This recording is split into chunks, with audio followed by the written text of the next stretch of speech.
a gluten ham dominant leg day. We were doing stiff-legged deadlifts. For those of you who don't know, that's basically a deadlift that goes down to the middle of your shins. And you feel a real stretch in your hamstring. And at this point, I'm rocking. So my strength is through the roof. We put a plate on each side. There was a set of 12. I didn't even feel like there was weight. Two plates on each side. Didn't feel like there was any weight on there. 3 plates on each side. I still felt like there was nothing there. I've never felt stronger in my life. You know, and John, I never forget it. If you remember, you would go to 4, and I was 365. Maybe you 365 first. Correct. And I was hesitant. You're like, you 365 first. I did 365 for 12. You looked at me and you're like, that was too easy. I'm like, I'm telling you. I wanted to go 3 to 4 so badly. You're like, no. Do 365, see how you feel. And I didn't listen. Did 365 for 12.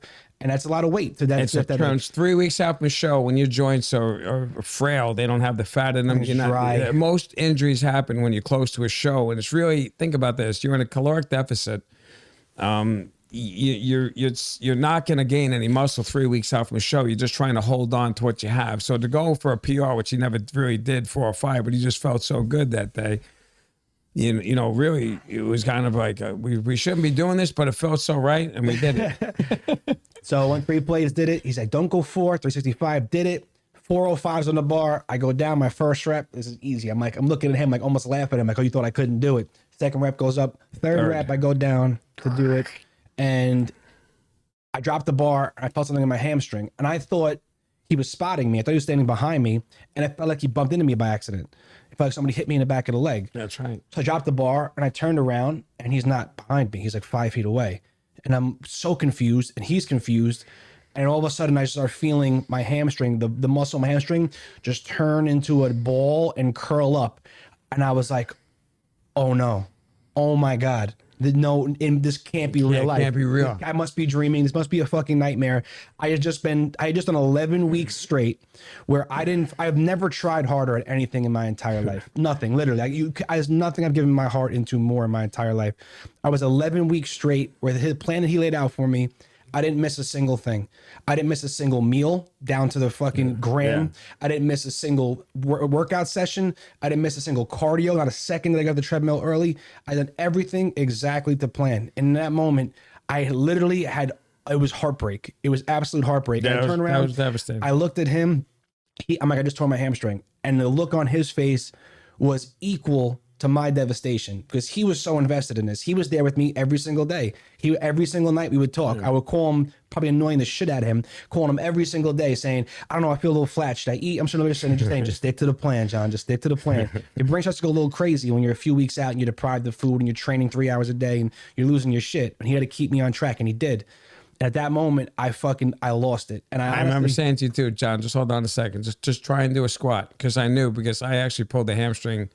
Not nearly as bad as you, but I pulled it bad 6 weeks out from a show playing football like an idiot from my first show. And you don't realize how much your secondary muscles, the hamstrings, are involved with the squat until you hurt it. Anything past really a certain angle, it's your hamstring. You can't move. I realized, holy shit, I can't do a squat. I couldn't even come close. It's quad, hamstring. Maybe whatever the angle you want to call it, 75 degrees, whatever it is, well, your hamstrings take over.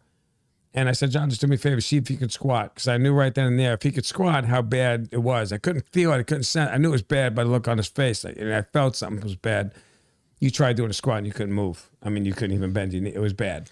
It was bad. I froze. And I didn't want to move my leg. I had my legs locked out. I was standing. I didn't want to move. I was stuck in the middle of the gym, in the middle of the hallway in that small gym. Shout out to Leanne and Lou. I miss them. Yes, Lou and Leanne. And they're the owners of Survival Gym. And they were invested with me also. We trained in that same gym every single day, and I would see them every single day, and they were super excited for me. They were huge into bodybuilding. They were checking me, how you feeling, how's it going? They would look at me in the mirror. They would tell me, you look great. They were puffing me up, and it was an amazing family vibe over there. And you know what's bad? When you left, you really didn't have much to say to me. We'd pick up. You just... it was the silence. The silence was so loud. It was deafening. That you left without saying anything. You walked there, you limped out and left. And Lou and Leanne looked at me and they didn't even say what, like, it was just, the silence was so loud that it was eerie. I just was so intense. Like, I didn't really know how it was bad. Pretty much that's a wrap, man. Yeah. You just tore your hamstring. So I tore it off the tendon. Yeah. So thank God it wasn't off the tendon, which is the only thing I think that saved me. So Leanne ran over with an ice pack, put it on the back of my leg and held it there. And she's like, it looked like she wanted to cry. We were all in a bad spot. Yeah. I limped out, hobbled out of the gym. I drove home. I only lived like a mile away from the gym there. And I'll never ever forget going home, laying down on that couch in the living room of that house and crying my eyes out. I cried my eyes out. I wanted this so badly. Man. And it just felt like the entire world collapsed around me. I just saw my entire 11 weeks worth of work, of dedication, of killing myself vanish because of one fucking bad rep on a set that didn't even make sense to me. Like, it felt like, how is this possible? How is this possible? And I went home and I cried for hours like a little fucking girl. I cried my eyes out in agony.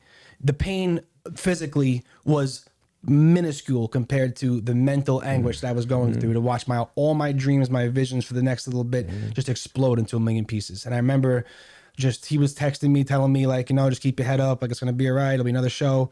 And I remember talking to my pops, and he couldn't understand because to him he's just like, it's not a big deal, whatever. And I'm like, no, you don't understand. Like, this is like, I've been eating, sleeping, breathing this shit. I took a few hours to feel bad for myself and cry my eyes out, and something clicked in my fucking head. I don't know what it was. And I just said, it's 10 o'clock at night. You gave me a text. I want to do it. I text Paul. I said, I don't care. We're going to figure this out. I want to do it still. And he's like, well, all right. Well, I don't know how, but we're going to figure this out. I had an emergency session called with Mike Camp. Yep. Anybody knows who Mike Camp is? Mike Camp is the greatest physical therapist God's ever made. I don't care what anybody fucking says. Question. That's my opinion, and I'm sticking to it. I'm talking about like a genius. Same way that Paul is when he looks at you, when he starts analyzing your bone structure. This is how Mike is the anatomy. No question. And he'll sit there and break down things like you've never seen. And earlier in that prep, I think, not to get off the topic, but I had a bad motorcycle accident when I was younger, and I fucking mangled my left arm. So I had gone to Mike Camp on prior recommendation because I had a bad shoulder injury. I couldn't lift my arm higher than this. Just want to get you an idea of how much of a genius this guy is. And I went in there, I told him about my shoulder, and he's like, all right, we'll see if we can work on it. I'd heard he was the best. Starts looking at me and making me move my arm. He looks at my shoulder, he sees the scar, and he says to me, well, what's that? I told him about the accident. He said, oh, well, that's the problem, not your shoulder. And I look at him like he has 3 heads. I'm like, nah, bro, like I feel the pain. It's in my shoulders. It had nothing to do with my elbow. He goes, just trust me. He starts working on my elbow. 3 weeks go by. I'm going to see him 2 or 3 times a week, working on my elbow. One of those times, those visits, a couple weeks later, he goes, how's your shoulder? I said, my shoulder, but working on my elbow. He goes, yeah, but don't you remember you came here for your shoulder? And my head exploded. I'm like, oh my God, I completely forgot. The shoulder pain had literally disappeared. He had fixed my shoulder through my elbow, and I was mind blown, sold, whatever Mike Camp, my first kid, I'll name after him at that point. So I had a good relationship with them from being treated for that for so long. And then through that process of the camp, I was going to him once a week and getting like Graston technique done to me and my back, making sure I was breaking up scar tissue, whatever it was. I called him in an emergency. Anyone knows Mike Camp, he's like impossible to get to sometimes because he's so busy, because he's the best. He's like 2-3 weeks out sometimes to get an appointment. And thank God Mike hooked me up, and he saw me the next day. I went in like still like wanting to cry my eyes out. I was waiting for him to tell me like, there's no way you can do it. He goes, he looks at my leg, he analyzes it, he makes me do all these movements, he goes, it's torn, but it's not complete. It's not the tendon. He's like, you can't do any cardio with your legs or lift legs, but if you avoid it, you might be okay. That's all I needed to hear. And immediately we went and turned this story around from being at the depths of hell where if there was a high building I could access, I would have jumped off it, to no, fuck that, we're back on. So Paul said to me, you have the rower at your house. At that point I had one of those rowers. He's like, you can try to do that without the legs. There's row. Now, no legs. If anybody knows how miserable rowing is, I want you to picture this for one moment. We had to every day go and train and lift weights for an hour. We had to do upper body only at this point, obviously. At that point, 3 weeks out, we had to lose 40 pounds. So we were doing an hour of fasted cardio in the morning on the treadmill and an hour at night on the treadmill, 3.5 to 4 miles an hour for an hour, beginning in the morning and night, every single day. Cardio, every single day. And now I had to do that on the rower with no legs. So I rode with my arms for an hour in the morning and an hour at night. And I don't think I can honestly tell you right now that if I tried that today, I would physically be capable of doing it. I don't think it'd be possible. I had it in my head that we had to make this show no matter what. And I would have done whatever. I would have walked on my hands to the corner and back 100 times if I had to. Yeah. I was possessed. And somehow we made it through those 3 weeks training with that. maintained our size, whatever it was, came into the Long Island Championships.